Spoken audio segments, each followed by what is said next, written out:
Welcome, Kids by the Sea, to T&T Bible Storytime, where we have the power of the Holy Spirit. And we don't have any kids to give a birthday shout out to for this week. But we have a big kid that's having a birthday. Let's say happy birthday to Miss Toby, everybody. Oh, thank you, you guys. Birthday What? to you. Oh, how Happy fun. birthday to you. Happy birthday, Miss Toby. Woo! That's pretty special. I like balloons. Well, you're special. We love you. Thank you. I appreciate that. Happy birthday. Air hug. Air hug. And an air high five to all of you guys. Thank you for my birthday wishes. I'm getting kind of hungry before we do our story. I wonder if there might be any... I brought you a birthday lunch. I've just been so crazy today that I forgot. Thank you. Happy birthday again. Oh, it's fun to have a special birthday lunch and a birthday snack. Yeah, it's really special. It's peanut butter and jelly. No, it smells so bad. That can't be peanut butter and jelly. What do you mean it smells so bad? No. Wait. Ooh. It smells so bad. That's the broccoli I left in the church fridge and in my car overnight. Oh, no. You better take and throw that away. Like far, far, far away. Here, throw it out. No, you throw it out. Oh, no. Please, you take it. Thank you, Miss Tricia. But you guys aren't going to believe it, but that actually reminds me of today's Bible story. Because in the Bible story today, it actually talks about something stinky. So I'm going to tell this story. I'm going to just get started on it right away. And you can tell me, just pay attention when you hear that there's something smelly going on. The story happens in the book of John in chapter 11 in the New Testament of the Bible. And that's called one of the Gospels of Jesus. It's a book that talks about his life. And we've been learning all kinds of things about miracles that he's done. And in today's story, we're going to see what he does that is such an amazing healing that you're just not going to believe it. But this one is called Jesus Heals the Sick. And we've talked about different times when Jesus has healed the sick. And in today's story, it says, one day Mary and Martha's brother, Lazarus, got very sick. And Mary and Martha and Lazarus were all really good friends of Jesus. So his sisters sent for Jesus. He was in another town, and they sent somebody to tell him that they needed help.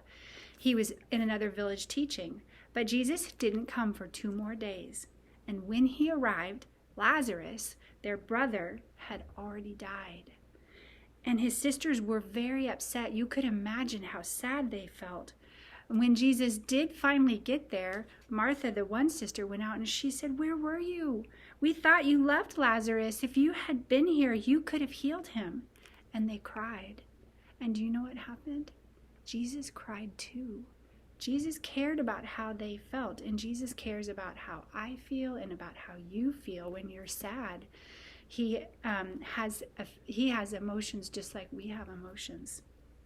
And Jesus told Martha, he said, "Have faith." He said, "Believe in me." And she said that she did believe in him. And the villagers and the other people from the city that they lived in, they gathered around Lazarus's tomb. Now, when a person died in that city that they lived in, they would take something kind of like a cave and put the body inside there and put a stone over it. And first they would wrap it up with some special cloth called a linen cloth. And Jesus went over to the tomb, and guess what he said? He said, "Open it up." And after he said, "Open it up," Martha argued with him, and she said, "Jesus, he died 4 days ago. Could you imagine? His body had been in there for 4 days." She says, "The smell will be terrible, worse than broccoli that's been sitting in the back of the car." Or have you ever had bananas on your shelf, and the first day you get them, they're kind of green. Maybe you keep them in a banana bowl or hang them on something. And then the next day they get kind of yellow, and if you haven't eaten them, then they start to turn brown, and then maybe they even get some flies around them if you don't throw them away. Well, imagine this body has been in the tomb for 4 days. But Jesus said, again, he said, "Open it." And then he prayed. He thanked his Father in heaven. And he says, "Father, I know that you answer prayers and you answer my prayer." He said, "I know your answer, but I want these people to believe that you sent me." Because Jesus only did what the Father told him to do. So he knew that the Father was going to do something really special. Next, he shouted and he said, "Lazarus, come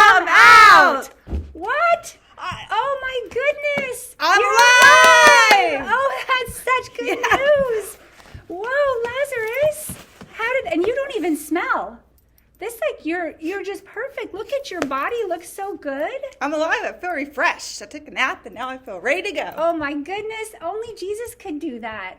Jesus is the only one. He has the power over death, and he showed this miracle to show that he has the power over death. He didn't just heal somebody that was sick and alive. He healed somebody and brought them all the way back to life after their life had stopped and they stopped breathing. Only Jesus could do that. And guess what? When we trust in him and we follow him, he said, even though we die on earth, that we will continue and rise again with new life for him in heaven forever. Forever. Where there's no sickness or No sadness, sickness. no death, No death. no dying, No dying. no crying, No crying. no coronavirus, No coronavirus. no arguing. No And it's arguing. going to be beautiful and colorful and lovely. It's going to be fun. I can't wait. I'm so excited that Jesus does that. All the people were so surprised. They said, he's alive. This man, Jesus, really is the Son of God. And Jesus said to them, I am the one who raises the dead to life. Everyone who has faith in me will live even though they die. And that reminds me of a song that we know. And it's called I Am the Resurrection, which means new life. Jesus is the one that is new life and gives new life. And it goes like this. I am the resurrection and the life. He who believes in me will live a new life. I am the resurrection and the life. He who believes in me will never die. All right. It's my fault. Miss Tricia and I just practiced that once, and then I said the wrong words. But either way, the story is the same. Jesus is the one that gives us new life. You can learn the song and then teach me. Yes.